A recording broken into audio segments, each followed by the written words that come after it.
and error process and experimental, if you will. But I feel as though if you guys stick around with us and continue to support us, we have some great things in store for our 2021 season.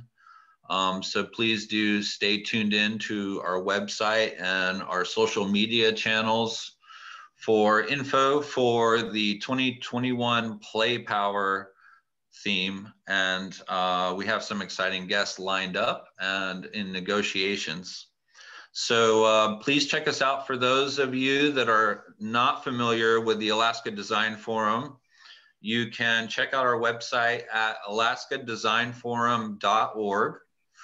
And I'll do a shameless request for donations as well. Now, this talk we're offering at no charge and offering for free, and just trying to get good content out there. But we are a volunteer-based nonprofit, and in order to provide programming such as this, any little bit helps. So we really appreciate it. One final message is that I want to encourage for anyone that's tuning in from Alaska that has interest in design and outreach and connecting artists and designers to Alaskans. Please do check out our website. We are currently doing an online public call for board members.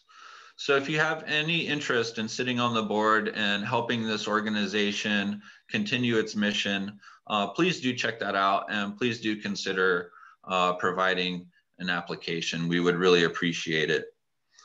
So without any more further ado, I should say one more thing here. We will basically have an ongoing conversation in a sidebar in the chat room. Now, as Chris is going through his talk and you have any comments or if you have questions, that's a good place to kind of plug those in even during the chat. And once we are done with Chris's talk, we will come back and we will field questions. And at that time, we can unmute people or we can just read them directly from the chat room, whichever one will work best. So please feel free to engage and comment, maybe pose questions. Perhaps you've been to some of these locations or you have questions about process or materials or overarching philosophies. So please do activate the chat room. That would be swell. So without any further ado, I would really like to welcome Chris Drury as our final guest for Revised Utopias.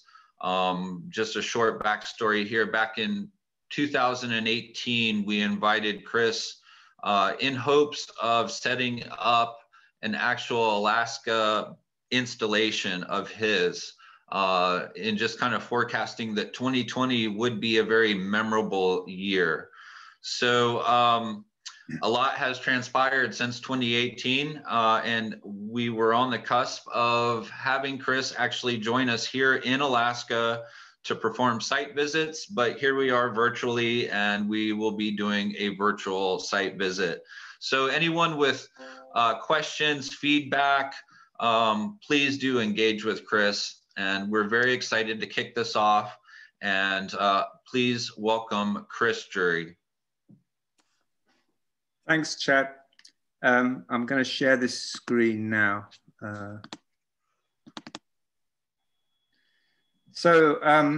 Thanks everyone for coming.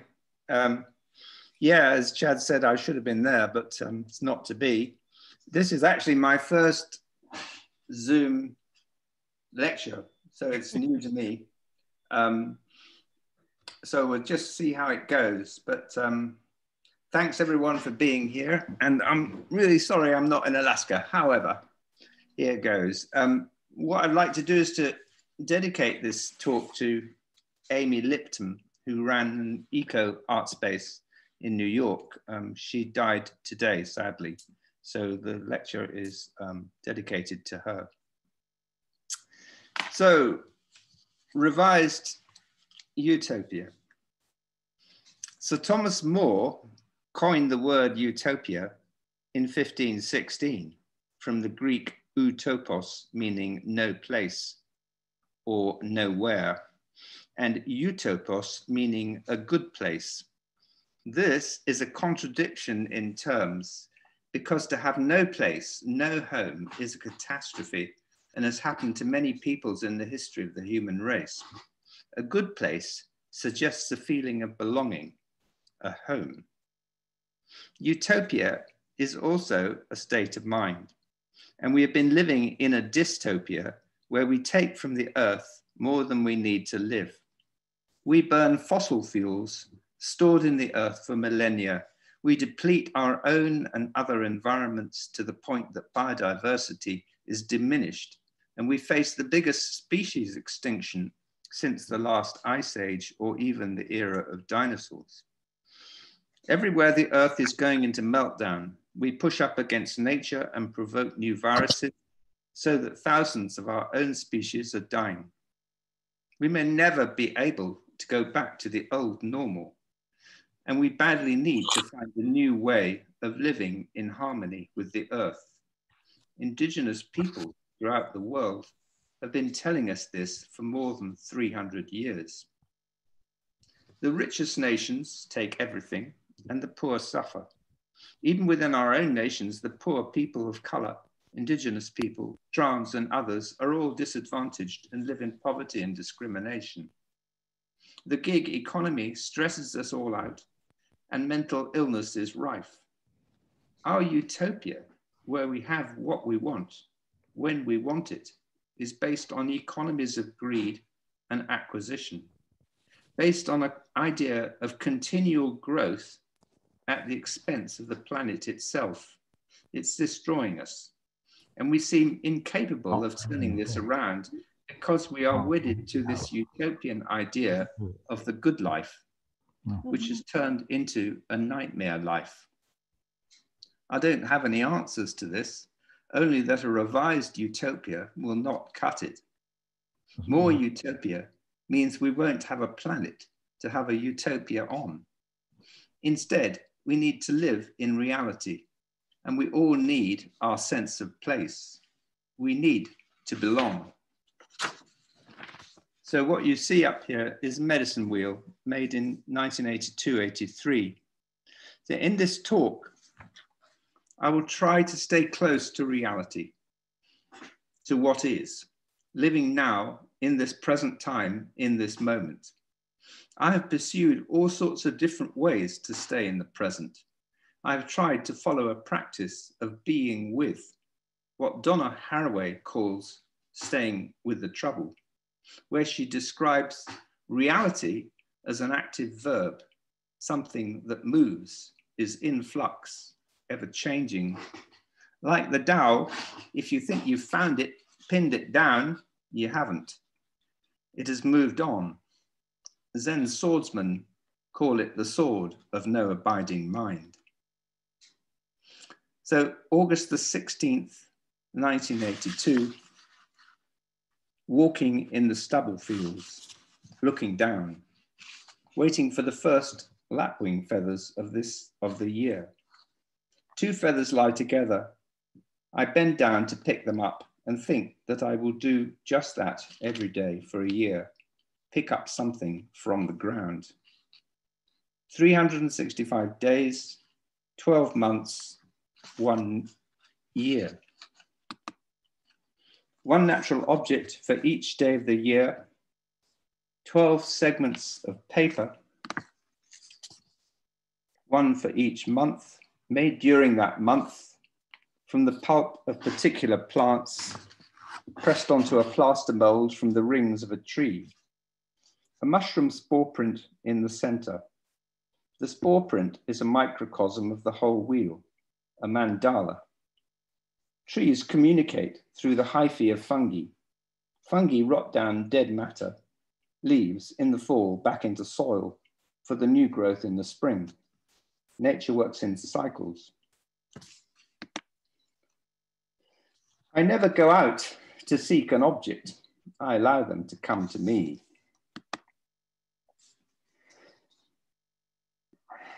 I place them on a tray in my studio. At the end of the week, I tie them onto the wheel. Sometimes I ask a friend to choose a day and find an object. My children find things. I choose something for my father, who died in the summer of 1983.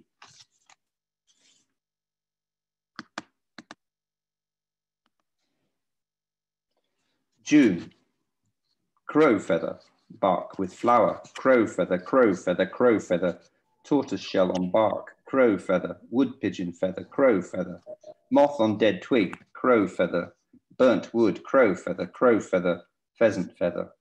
August, lapwing primary feathers, plum stones, broom seeds, ash seeds, orange peel, gorse, rowan berries, hop twig, wood pigeon tail feathers, yew bark, rabbit bones, peach pebbles, beach pebbles, dryad's saddle fungus, cat's skull, collared dove feather, butterfly in blackthorn resin.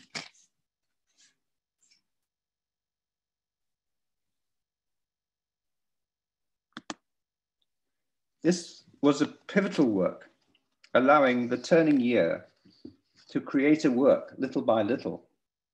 It came to New York in 1984 and to the Serpentine Gallery in London the year after. It remains in Leeds City Art Gallery collection. Although it was a calendar of my own particular year, it is in fact universal.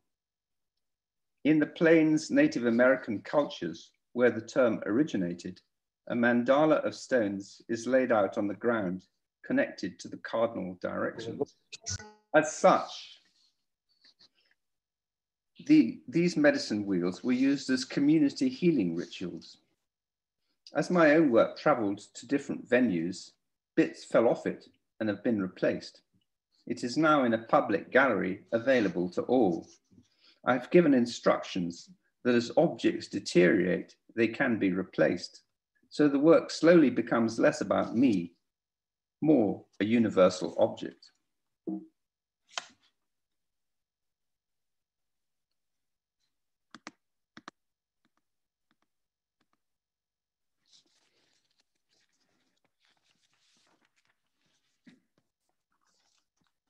Land art is a kind of utopia, carried out mostly by white males on other people's lands, often destroying that land with large machinery, or acting like the lone hero walking through wild and untamed landscapes, usually belonging in the first instance to people who have been dispossessed.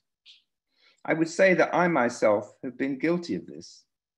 The next work, however, is more about being with rather than lone roughy-tufty walking. In May 1988, I'm on a residency in Hammerfest, Norway, the most northerly town in the world. I drive inland, I park and walk out into the tundra. 69 degrees north, just north of Karasjok, northern Norway. Camped on a lake in early June. The snows have gone, the stunted birch are not yet in leaf, too early as yet for mosquitoes. My tent is a canvas lavo, a Sami teepee with a big smoke hole in the roof designed for short, stunted birch poles. The sun never sets, goes round and round in the sky.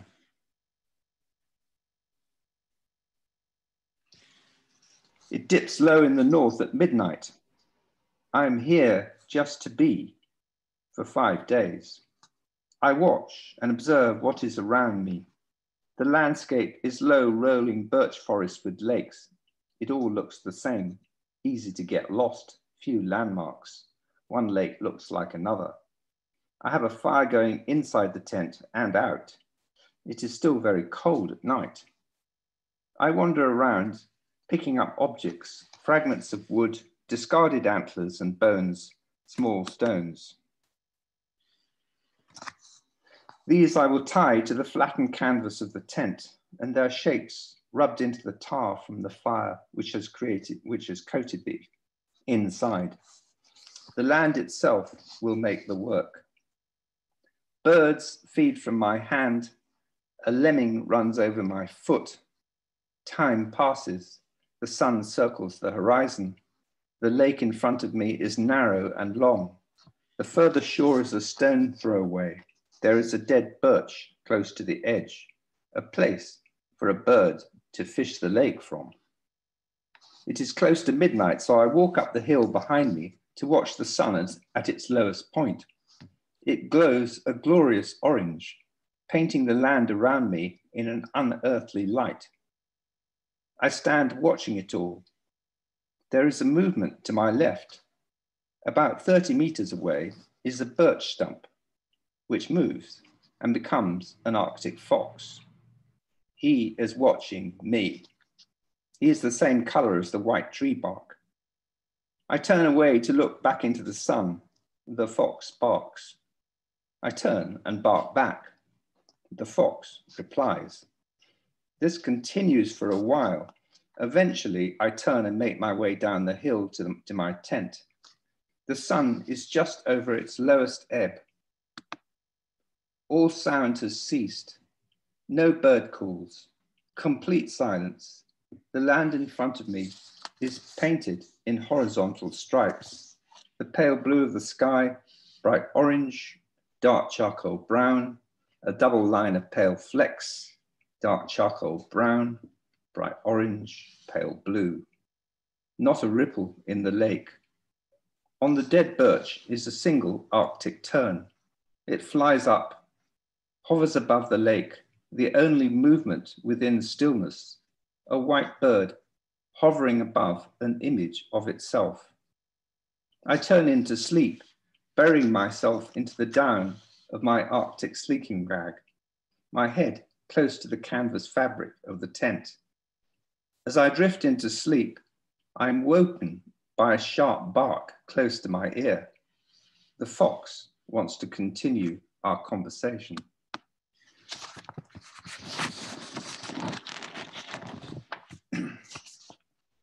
The next big conceptual artistic breakthrough for me was this work, Edge of Chaos. It comes from science, from complexity theory, and realizing that what the connections were between wind and ocean currents, both for our climate and for the way wind has a big effect on the psyche of all peoples. The work is in two halves. On the left is the pattern from a cross-section through the human heart and is made in ink and peat on paper and is handwritten in dense text listing all the names of winds in the world from different cultures. The panel on the right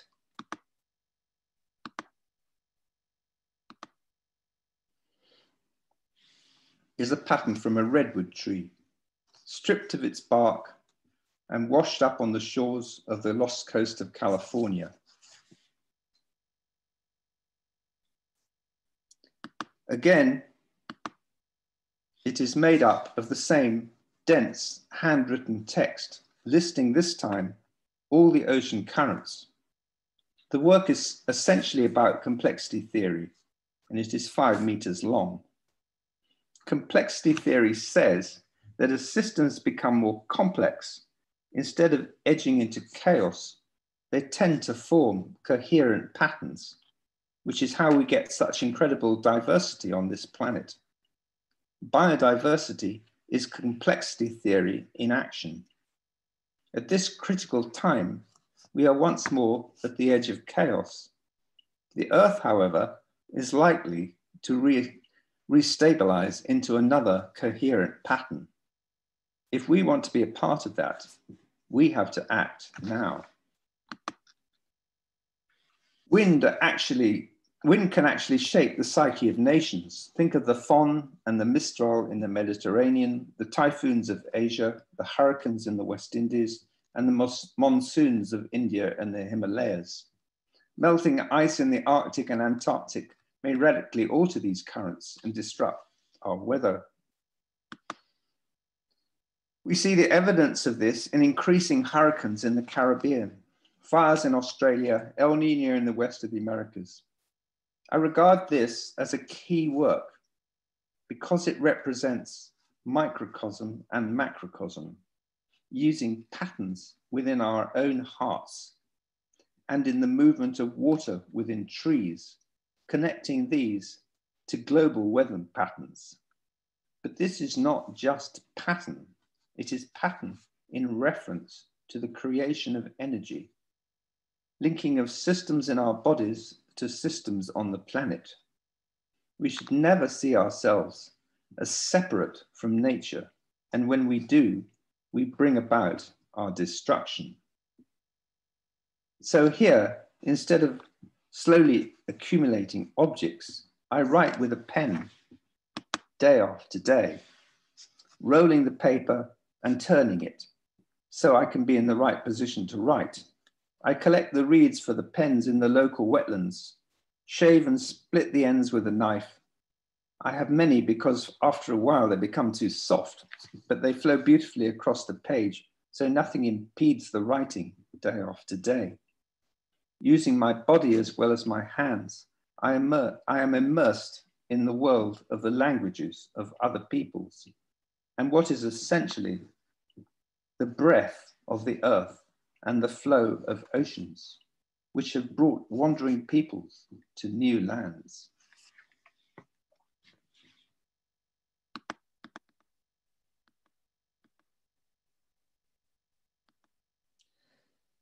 Abrolhos, Alaskan, Bora Mistral, counter-equatorial, Cape Doctor, Eastern Greenland, Chinook, North Atlantic Drift, Chubasco, North Pacific, Diablo, Erminger, Haboob, Northwest Monsoon, Kamakuri, Spirit Wind, North Equatorial, El Nino, Oya Shio, Sigh in the Sky, Canary, Typhoon, North Pacific, Hurricane, Equatorial, Mistral, Antilles, Fon, Mozambique, Santa Ana, West Wind Drift, Bullseye Squall.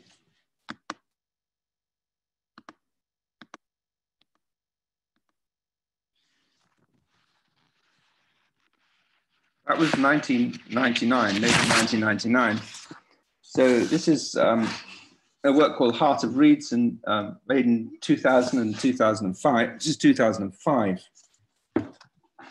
In this work, I'm able to apply complexity theory to a work which is designed to create biodiversity on a small wetland nature reserve on the edge of my hometown of Lewes in Sussex.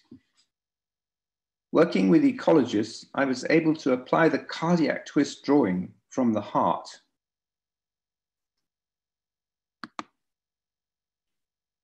Here, drawn in my blood and river mud, to essentially create borderlands. In this case, the borderlands are between land and water.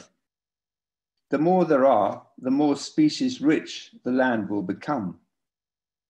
The work is a planted reed bed, which is actually a kind of utopia, because a wild reed bed is something that is constantly changing and evolving as annual floods change the course of the river and scour the wetlands. So a reed bed is something that is on the move and changing, and so are the species within it.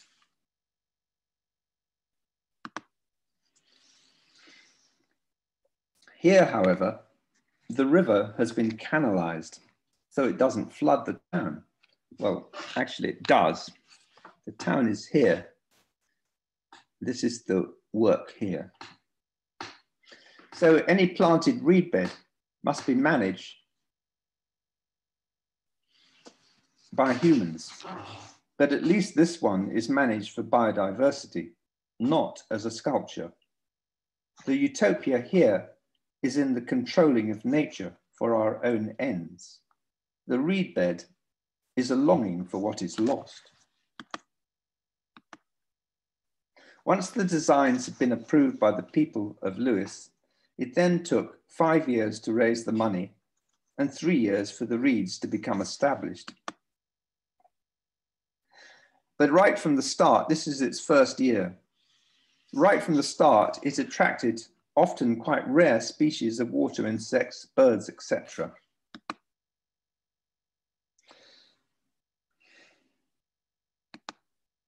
It is also This is still its first year before it started to grow. It is also much loved by the people of the town who walk their dogs in it, go pond dipping, and a dance group has used it for the venue of dance performances. So this is it. Once the reeds start to grow, they're planted roughly 1 meter apart along the edges, and takes 3 years to establish. And once that happens, every sort of species came in here. We got lots of water insects and birds nesting, and then slowly over time it evens out. So I think Darwin discovered that's what happens. And so in the summer, this is a cacophony of frogs and noise, and then in the winter, it goes back to its bones.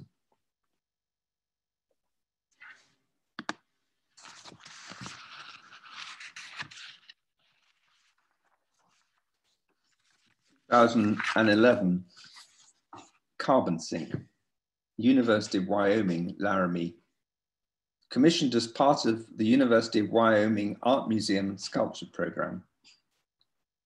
On a site visit in 2010, in conversation with Jeff Lockwood, a writer, entomologist, and lecturer at the university, he remarked that no one at the university made the connection between their free education or salaries paid for by taxes on the energy companies and the dying forests in the Rockies.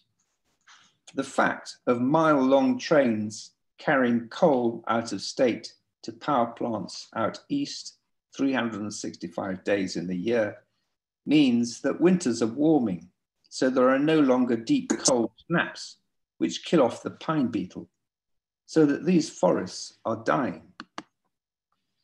Everyone in the state benefits from the taxes levied on the coal and oil companies, including the University of Wyoming. The utopia here is that everyone has what they want when they want it, free education, a nice life, etc.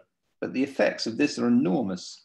Children born now will never know what a wild mountain forest will look like. And there will be fires and erosion in the mountains which will affect all living things. In reply to Jeff's remark, I said, I thought I might be able to make those connections with my work. So I made the drawings and a proposal for a 14-meter diameter whirlpool of beetle-killed logs and coal plunging into the earth on the pristine lawn outside the dean's office. The actual title was Carbon Sink, What Goes Around Comes Around. The proposal was accepted, and the following year I returned to make the work with the help of a handful of students. The work caused a huge political row when a journalist who had contacted me informed the head of the coal board about the work under construction. He contacted the politicians who threatened to withdraw all funding from the university.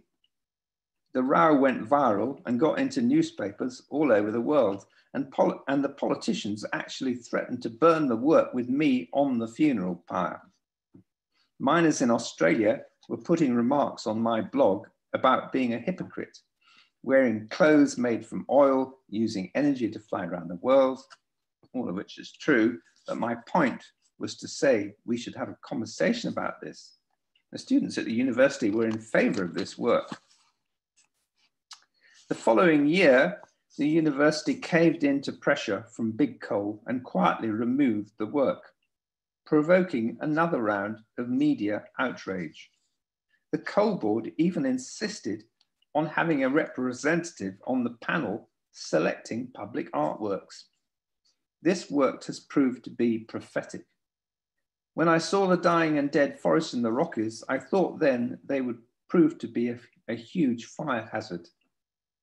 The fires this year in California and Oregon are largely fueled by dead trees killed by beetles, which are there because of our fossil fuel economies.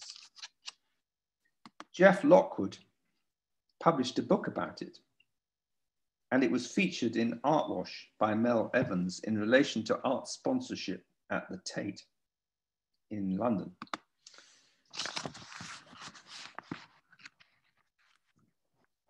This is 2016, Drury Mountain tea line, Hadong Province, South Korea.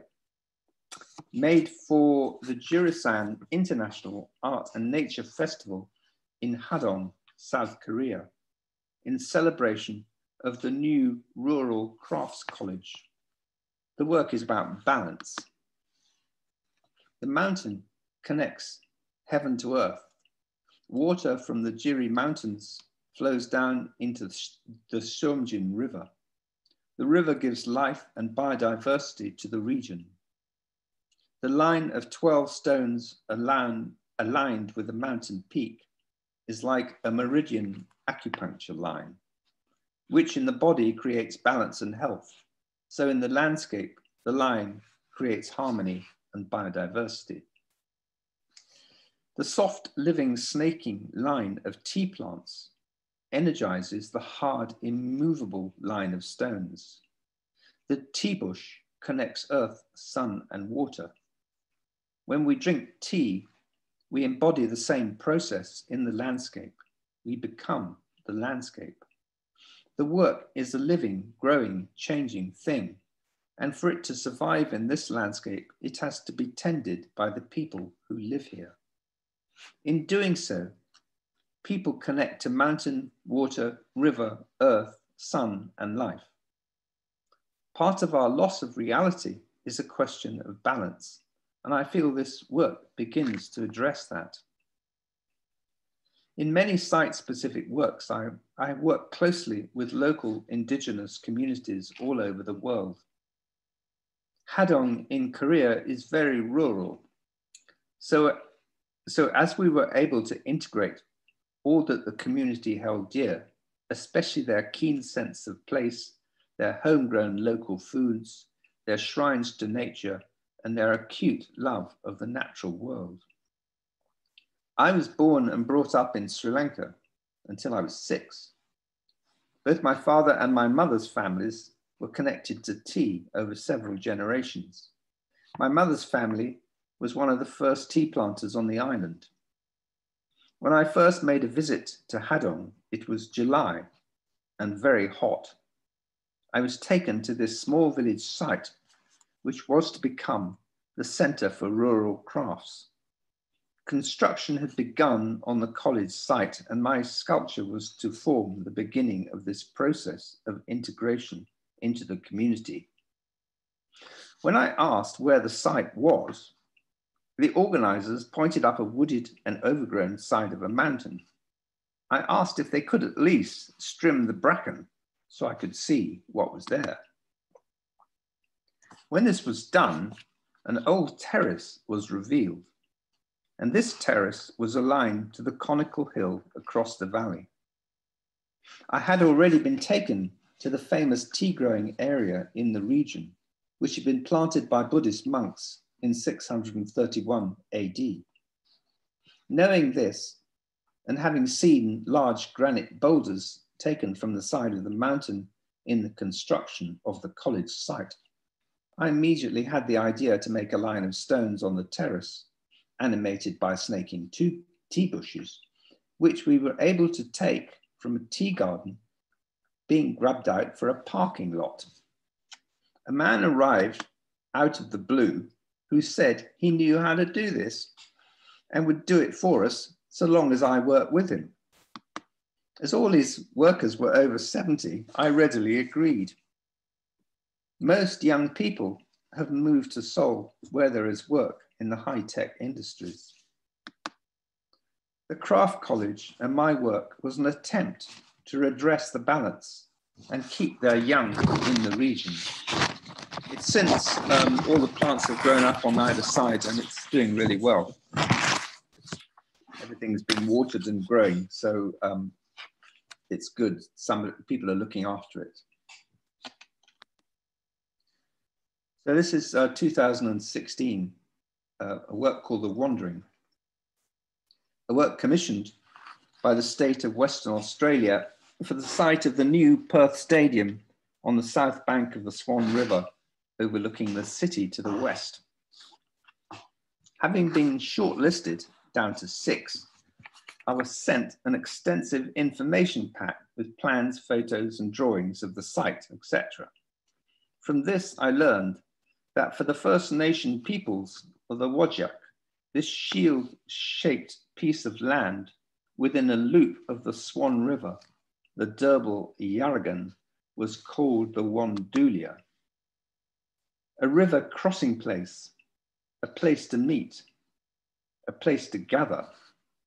The Whadjuk peoples have for their Dreamtime spirit ancestor the Woggle, the giant serpent being who has created the Derble Yarragon and must be acknowledged by all peoples living on these river lands.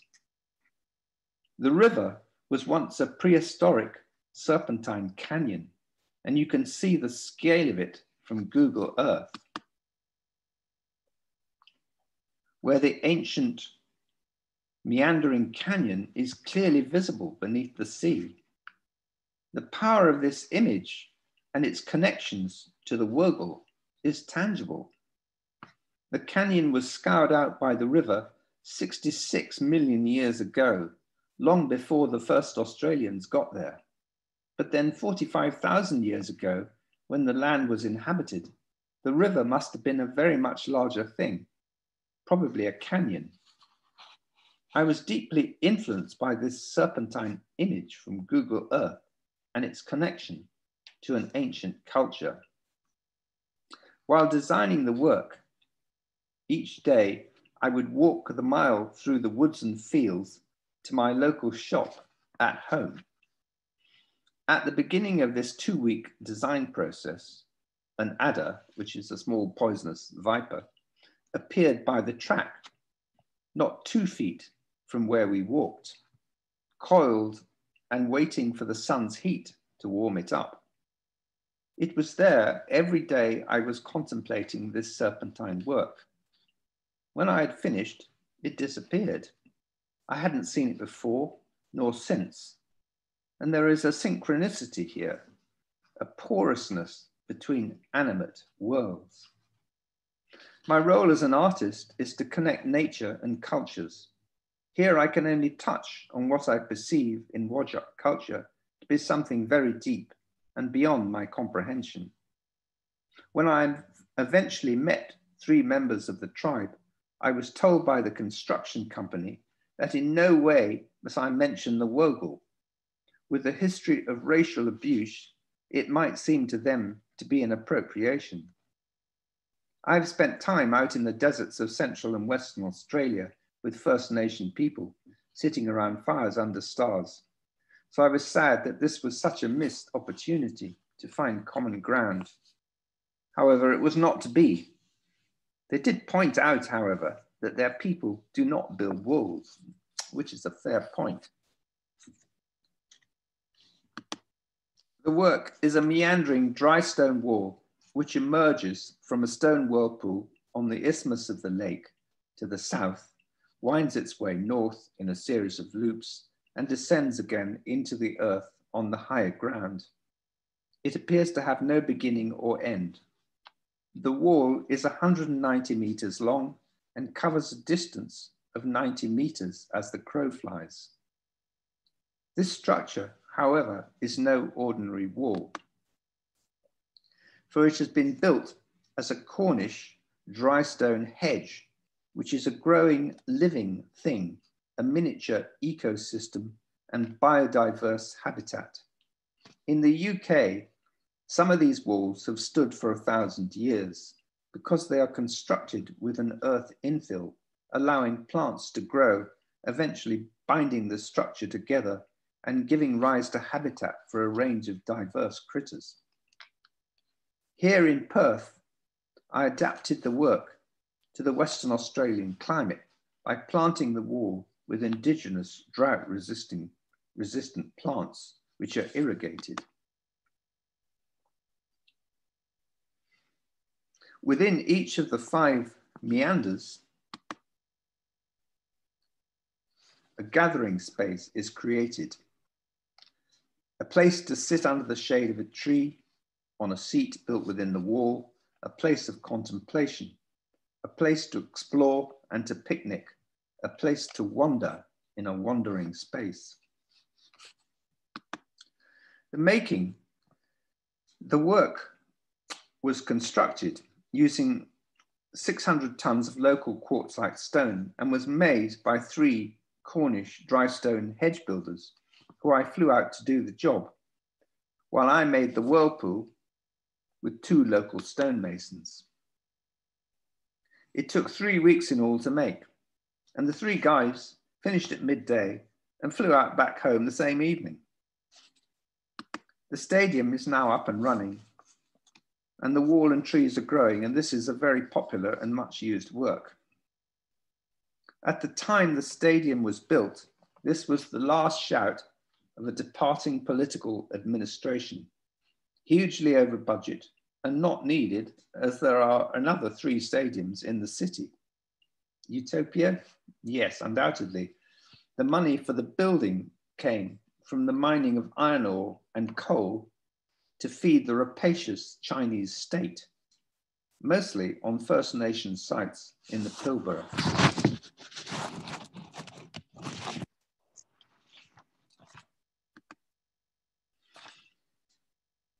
Antarctica. In 2006, there was an advert in The Guardian for 2 artists to go to Antarctica on the British Antarctic Survey Artists and Writers programme. I filled in the rigorous application and was chosen to go, joining a whole group of scientists and 1 other artist going south that year. Antarctica is empty land, terra nullis. Only in the seas does it have life. It is an ideal place for all our utopias, and every nation wants a bit of it to call their own. The UK has a long history of daring-do exploration and tragedy there. The US, a late comer to the game, has appropriated the pole itself. As part of a 3-month residency south, I found myself at Sky Blue, a remote refueling station on the way towards the pole. The station is basically an oil dump for refueling small planes and consisted of a sort of caravan on skis and 4 or 5 Scott pyramid tents where we slept. There would be a maximum head count of around 7. Base commander, this person. Field assistant, this person. Anne Brodie, the other artist, myself, and any pilots and scientists staying overnight.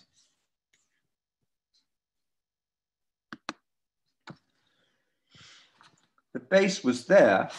This is the base here, this area here.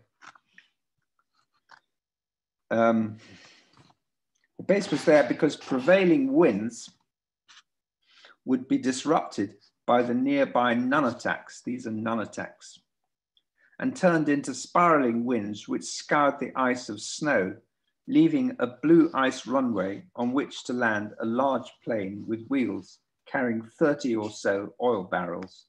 Our job was to unload and stack these barrels. So these nunataks are sticking up above 3 to 4 kilometers of ice. So they're quite big mountains, but as there's only a bit of them left, they're not that big. This is the runway, this line here is blue ice, stacks of oil barrels under here, and the tents, etc., are just around the side there. Antarctica is so stunningly beautiful, it makes you want to weep or leap with joy. When the sun is out and a breeze is blowing ice crystals, it is like walking in gold dust. On our arrival, I mentioned to the field assistant that I would like to climb a nunatak. And to my surprise, he jumps at it and we set off after dinner, all roped up. Even though the climb is not much more than a Scottish peak. So because the sun's very low and you've got ice crystals, we have a Brocken spectre here, which is our two shadows with a halo, a rainbow halo around us. Quite an extraordinary experience going up that mountain.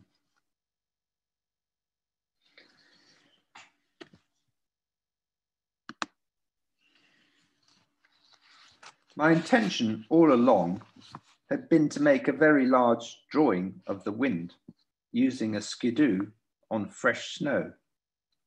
The drawing was made on a map here with the help of my roommate at the base at Rothera. This guy I shared a room with knew how to do everything. Then he replotted it into a computer and transferred it to a GPS. The GPS could be taped to the handlebars of the skidoo, and once the satellites had picked up my position, all I had to do was to keep the arrow on the line of the drawing on the screen and follow it through to the end. Only trouble was, when I got off the plane, I fell over backwards on the ice, and the snow was packed so hard like concrete you couldn't make a mark on it. So to make all this happen, I needed a set of unlikely conditions: a fresh fall of snow, followed by a clear sunny day with no wind and no planes landing, as the skidoos would not then be available. Because Princess Anne was visiting the main base, all flights were cancelled. There was a huge blizzard with lots of snow, followed by a day of fine weather. So I was on. I grabbed the skidoo, the GPS, a radio and cameras, and I was in business. The line of the drawing is about 3 kilometers long. And I had to make the big spiral, this one, smaller as I found myself getting closer to a crevassed area here. Afterwards, I parked the skidoo, which is there, and climbed the side of the mountain, walked back up the track. Up here, you can just see footprints up onto the nullarbor, up onto the nullstack, and took the photograph. By the following day, the drawing had gone with the wind.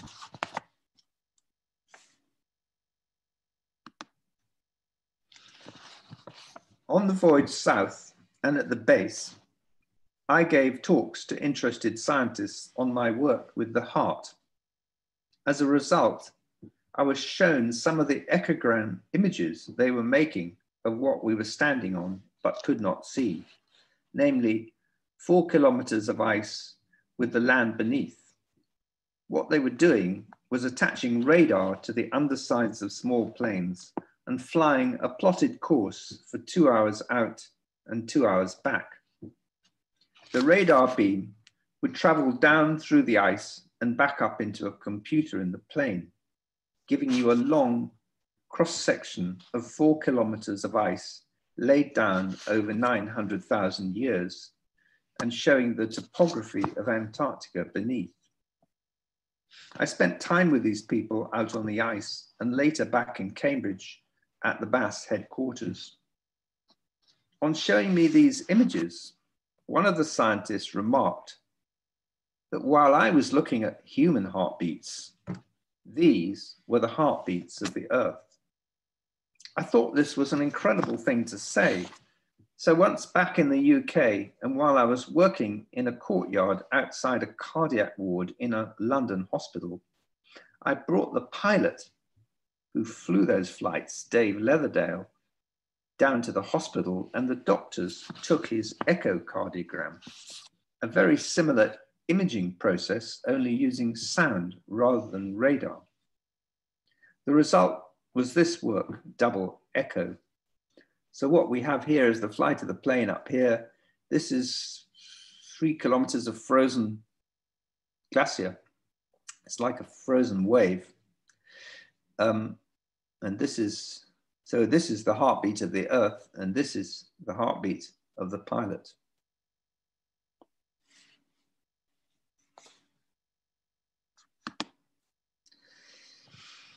I made many works using echograms, an unexpected result to being in the most extreme place on Earth. This one, Everything Nothing, says it all. The experience of Antarctica is one of absolute nothingness, but the data from these echograms contains all we need to know about the history of the last 900,000 years since our earliest ancestors, Cro-Magnon man.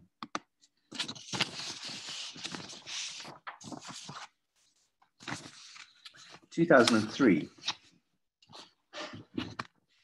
While on a canoe trip through our Algonquin National Park in Canada in 2003, I found a fruiting body of the mushroom species Amanita virosa, destroying angel.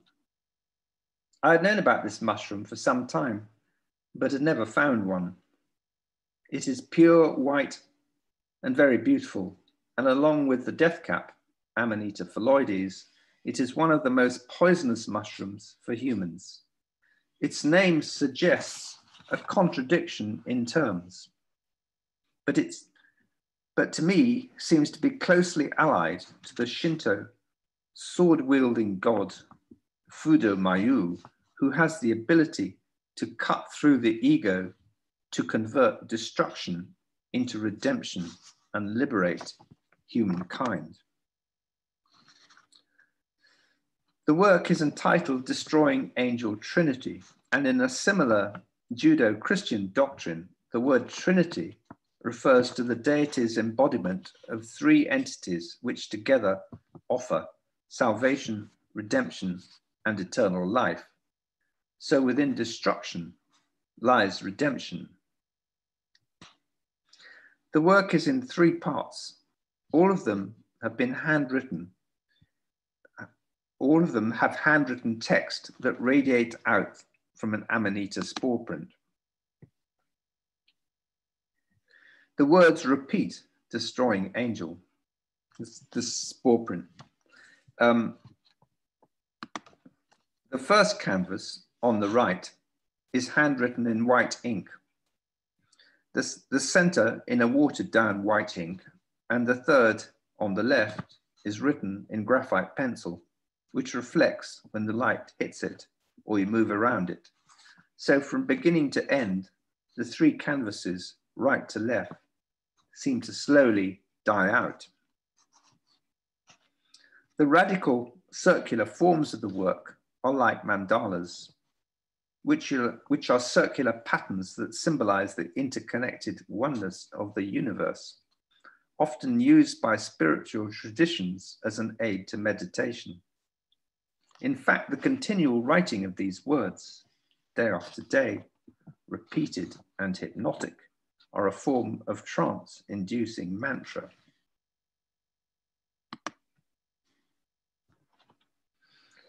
The fact that they are opposites, angel and destruction, creates a balance. The words cease to have meaning. They become a sound poem, including the shape of the letters, the color, the tone, the way the lines branch.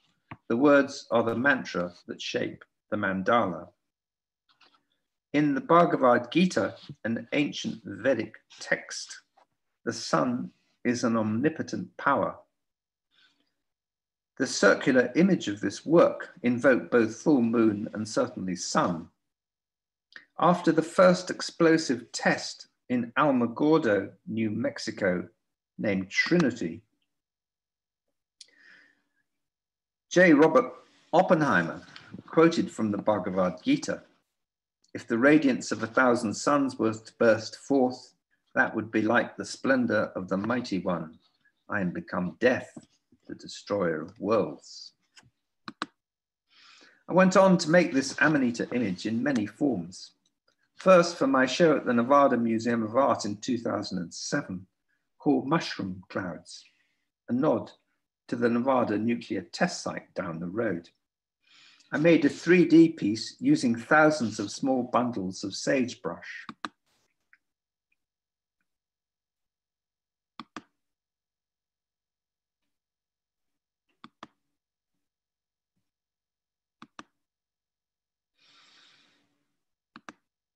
Later, Lynn Fenstermaker, a soil biologist working out on the test site, sent me a desert thorn, Lycium pallidum and Lycium andersoni, to make this work, Destroying Angel Nevada, this one.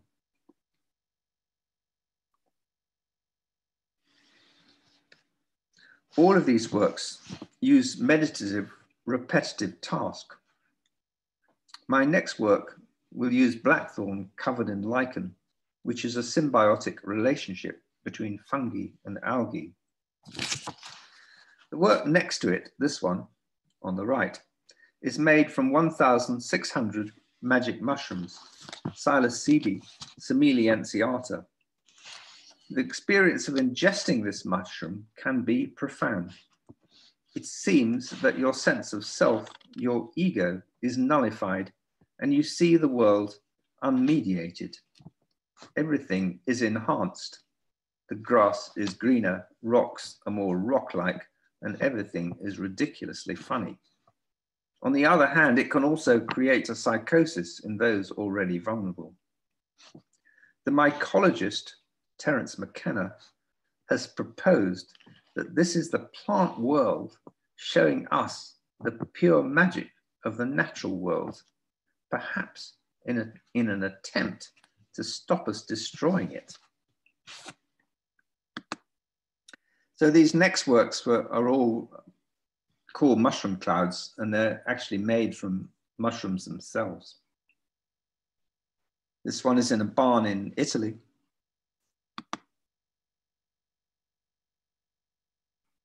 And this one is in a castle in Switzerland, in a windowless stone dungeon. This one made of thorns in my studio and then sent out, called Cloud of Thorns.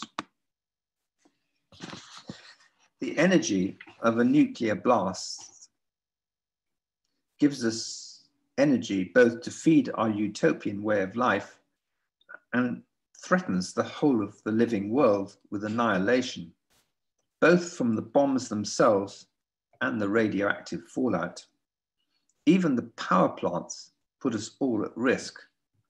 5 Mile Island, Chernobyl, and Fukushima. We must have what we want when we want it.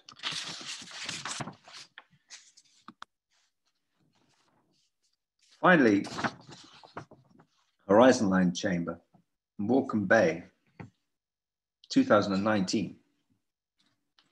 For nearly 20 years, I've been looking for a coastal site where I could place a small stone oratory or chapel-like building. The wall facing the sea would have a lens in and would project a divided circle on the opposite wall. Sea on top, sky beneath, as in a camera obscura. An upside down, ever-changing, hypnotic image taking you outside of yourself, turning reality on its head in a divided circle. I knew of plenty such sites, but they didn't come with a budget to make the work. In 2018, someone rang me up and asked me if I would be interested in bidding for a work on Morecambe Bay. This was it.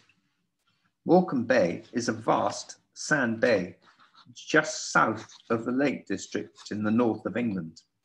It is so huge that when the tide is out, you cannot see the sea.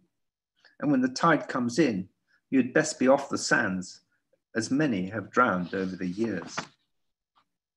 So I said yes, entered the competitive tender with Horizon Line Chamber, and was selected. A site was chosen at Sunderland Point, a remote headland outside of Lancaster, where a small community of 30 or so houses is cut off by the tide once a day. In the winter, it is a site for wading birds, shorebirds in their thousands, a place of big skies. The work was made by Andrew Mason and team, a master builder from the Lake District. I've made 16 of what I call cloud chambers in the world. There is one in Nashville where I work with astronomers to show how the Earth moves around the sun. All of them are site-specific, as is all of my work. A work in its place, of its place. Walk inside and it becomes an experience. Utopia and reality have to come together. This is what I've been trying to do in my work all these years. My revised utopia, no place, where the mind does not dwell, but is in the moment, in the now, unattached, present.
Well, thank you so much, Chris, for such a thought-provoking and inspired and really moving talk. That was really amazing. I'm kind of lost for words at the moment, to be honest with you.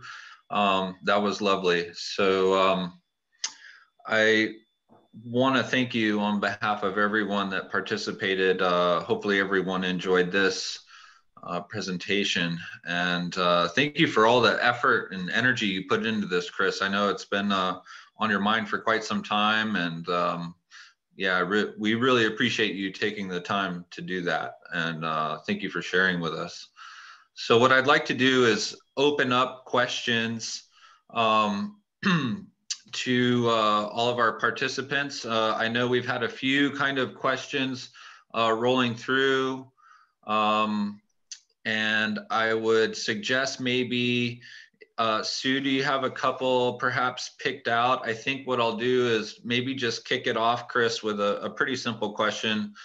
You know, speaking of place-based, site-specific works, and coming from such a diverse kind of lens that you view the world in and that you communicate your thoughts about, I'm wondering what is it about Alaska, or let's say if there were an opportunity to come to Alaska one day and actually execute one of your works, like what is the most intriguing, or what's the biggest question? And I guess more importantly is, who would you want to talk to? Where would you want to go? What kind of information? Like, it seems as though you work in collaboration with a lot of people, doctors and scientists, authors and such. So I'm just wondering, like, what is that question, or what would be really fascinating for you to uncover here and explore, I guess? Well, there are so many things in Alaska that I've always wanted to see. The Brooks Range, the bit beyond there, and the Yukon. All of it, really. I wouldn't even know where to start. I mean, you just have to say, you know, you're going to work here, and then I'd use that. But I would very much like to work with scientists, work with indigenous people, and look for a site for, and try and, I mean, when I go to places, I kind of just use my instinct, what happens at the time, and I kind of work from there. I mean, I use all methods of working, you know, sometimes like with the Australian work, I didn't get to go there, but I just had to work from information I was given. So you know, I can come at it from any angle, but there was a lot of commenting and questions, I believe, that revolved around during your talk around carbon sink. And that is something that we have experienced in the past design forum, particularly with having guests come and doing political or somewhat controversial projects. So, you know, I think there's folks, I don't know if they're still around, but I think they had some questions or comments regarding carbon sink, perhaps. And I do see a hand wave. Martin Kemp, are you there? Can we hear you? You can hear me, I hope, yeah. Oh, yeah, perfect. Thank you, Martin. So, yeah. Hi, Martin. You can see me, which is pretty terrible, but there we are.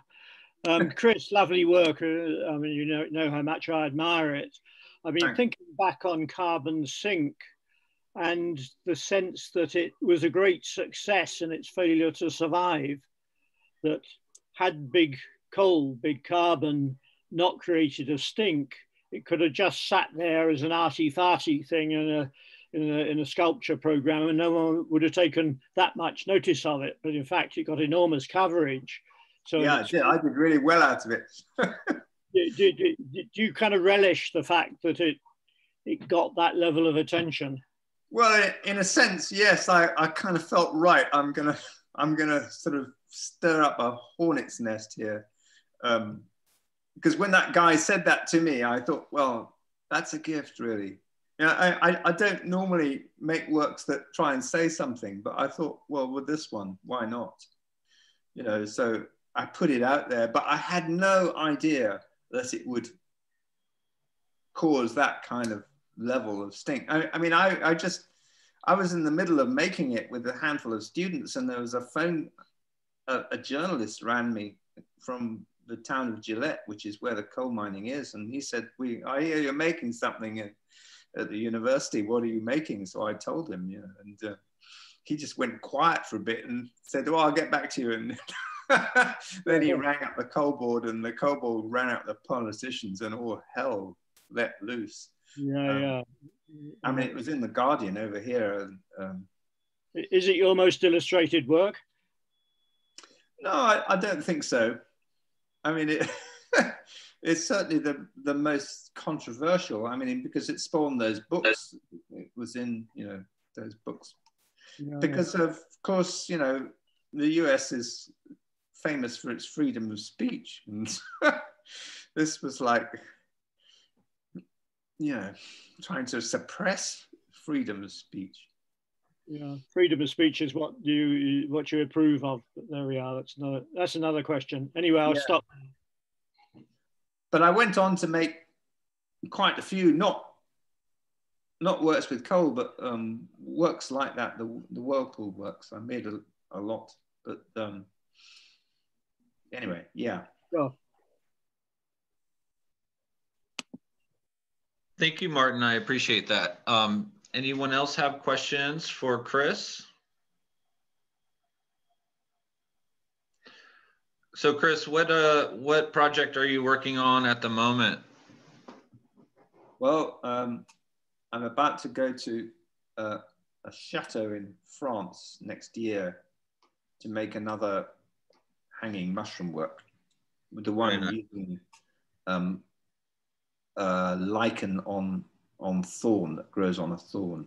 Oh, very nice. In a chateau in France next year, and I am possibly going to Norway for 3 months with my wife on a residency. I've been shortlisted for a project, which I don't know whether I'll get. And I'm collaborating with a Japanese artist on 5. He's done 5, he sent me 5 kanji, which are handwritten words. And we're collaborating as I'm responding to those things that he sent me. Nice. Very nice. Chris, hello. Bill Eady and Juno. Can you hear me? Yeah. Hi. Hi, Bill Eady and Nancy Waterman sitting here in wonderful Juno. Reverting, you're in Juno. You're welcome here anytime. We'll find something for you to do, I'm sure. Reverting to your opening soliloquy,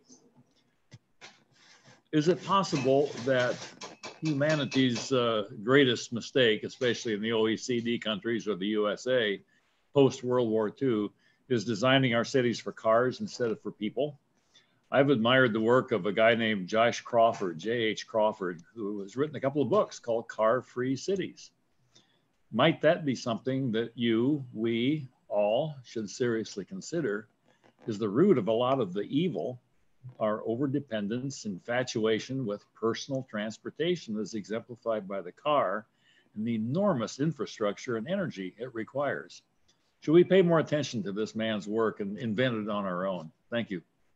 I think you're absolutely right, actually, because, you know, what people are saying now is we'll have electric cars, you know, but actually you need a lot of lithium for the batteries for those. And that, to mine lithium, causes ecological havoc.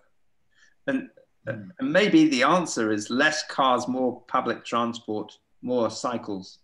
I don't know, but certainly, yes, we should walk more, cycle more. Yeah. I presented a conference panel presentation on this topic.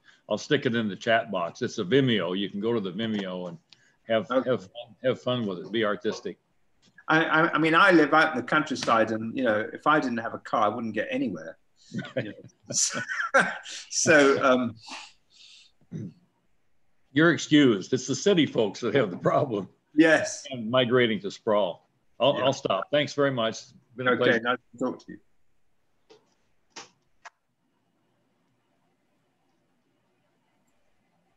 I think we have a question from Ronald. Are you there, Ronald? Yes, I am. Thank you for the presentation, Chris. It was very interesting. I find it ironic that the Metropolitan Opera is streaming free opera every day, and the opera that's streaming today is Dr. Atomic. So I would advise anyone who has an interest to just go to their website. It's metopera.org, and it's up there for today. The question that I had was dealing with your possible coming to the Arctic. It could be Alaska, or it could be, as you were in other parts of Scandinavia, a very complex area because of the governance structure. But there's so much interesting political things happening here. It would be interesting for you to sort of understand about the transportation that's occurring through the Northeast Passage, the huge number of concerns about ecology, the very dominant voice of indigenous people who are saying, this is our land, what are you doing to us? And the convergence of all those factors is so intriguing that I would hope that you could start contemplating what that could be because of all of our national boundaries, but yet the international commons that we have at the top. And it's a wonderful place to be thinking about where our future lies. And I think the artists have a leg up in being able to think about that in a way that the rest of us don't or haven't yet. So I hope you can come. There are huge changes, aren't there? Yes, as you say, the Northwest Passage opening up because of climate change. And we traveled through the Northeast Passage, which is across from Nome, across Russia to Scandinavia. And that's opening up now. So there's a huge amount of transportation that's going through there. And it's very what's the transportation for? Yes, that's right. Yeah. I mean, the political stuff is never ending, really. I mean, I'm not really a political artist, but but if you make work about landscape, you are political, really, because land is political, and what you do with it and what we're doing with it is political. And I think the commons even more so, because that's the area that's in common between all those national borders. And how do we even think about it? Just as with Antarctica, there had to be conventions about how to deal with that. Yeah. Thank you. Yeah, certainly a place I'd love to go to is Alaska. There's such a lot there. In Antarctica, you know, there's no history of human habitation, so you just got the land. But in the Arctic, and there's a history of peoples. So, Chris, we have a question from the chat here. So, Chris, your works are aesthetically really engaging, beautiful even. Many contemporary artists might work with similar themes to you, but will use more shocking or even jarring aesthetics. How important is the way the works look and the effect on the viewer to you, and why? Well, it's a difficult one, really, because you can have an idea about, you work, when you visit a place, you have an instinctive gut feeling about it. And you work with that gut feeling until, to make that gut feeling visible, it needs a form. Until you've found that form, you can't put that over. So I look for a form that will communicate that. I don't care if it's ugly or if it's beautiful or what, it just has to communicate what you're trying, what that feeling is. I'm trying to explain something that's impossible to explain, but that's basically it. I don't care. It just has to work. It just has to do the job. And I must admit, I don't like making ugly work. I like something that's that has a harmony to it, because in that sense, it communicates very directly. Mm-hmm.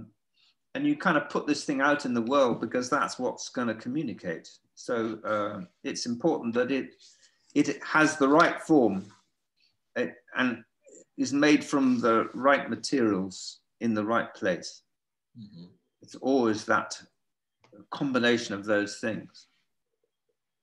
And when they all work together, then the work works. It doesn't always work, but that's how it happens. Nice, nice. Well, if there aren't any other questions, then I would just like to say thank you one more time, Chris, for your thoughtful presentation. And it's been a real joy chatting with you for the last couple of years. And yeah, we wish you best on your future journeys and projects for sure. And thank you so much. And thank you all for joining us at the Alaska Design Forum. We will basically send off 2020 here in really good work and a really good presentation. And I hope that for first timers, you'll come back and join us in the future. So thank you once again, Chris, and thank you all. And you guys take care. Thanks for inviting me. You bet.